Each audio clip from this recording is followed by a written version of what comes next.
അടുത്തായിട്ട് മാരുതിയിൽ ഏറ്റവും കൂടുതൽ ആളുകൾ ഇഷ്ടപ്പെടുന്ന ഒരു വാഹനം ഏതാണെന്ന് വെച്ച് കഴിഞ്ഞാൽ മാരുതിയുടെ ബലേനോ അല്ലേ? ഇതിന്റെ ഡീറ്റെയിൽസ് എങ്ങനെ തന്നെ? ഇത് കുറച്ചും കൂടി ഇഷ്ടപ്പെടായിരിക്കും, കാരണം ബലേനോ ഡീസലാണ്. ബലേനോ ഡീസലാണ്. ഇപ്പൊ പെട്രോൾ മാത്രമേ ഇറങ്ങുന്നുള്ളൂ.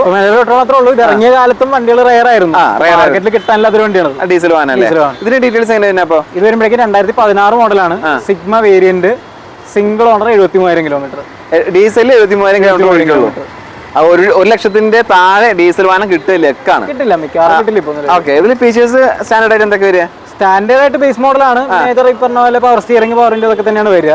ഇതിൽ അഡീഷണൽ ടച്ച് സ്ക്രീൻ ചെയ്തിട്ടുണ്ട്, അലോയ്സ് ചെയ്തിട്ടുണ്ട്, അങ്ങനത്തെ കാര്യങ്ങളൊക്കെ ചെയ്തിട്ടുണ്ട്. അലോയ്സ് വേണ്ട കാര്യങ്ങളൊക്കെ ചെയ്തിട്ടുണ്ട്. Condition tyres. അതിൽ ആക്സിഡന്റ് ഹിസ്റ്ററി റീപ്ലേസ് ഇല്ല, മേജർ ആക്സിഡന്റ് ഒന്നുമില്ല. ഡോറിന്റെ അവിടെ സൈഡിൽ പെയിന്റിങ്, ഡെന്റിങ് വന്നിട്ട് പെയിന്റ് ചെയ്തിട്ടുണ്ട്. ഓക്കെ, എല്ലാ കാര്യങ്ങളും പറഞ്ഞിട്ടാണല്ലോ കൊടുക്കുന്നത്. ഓക്കെ, ഇത് നിങ്ങൾ ചോദിക്കുന്ന പ്രൈസോ? ഇത് വരുമ്പോഴേക്കും 5 നമ്മൾ 5,50,000 ലോൺ ചെയ്യാൻ പറ്റും. നമുക്കൊരു 70 രൂപ ഡൗൺ പേയ്മെന്റ് വണ്ടി ഇറക്കാൻ പറ്റുമോ? സുഖമായിട്ട് വണ്ടി ഇറക്കാൻ പറ്റൂല.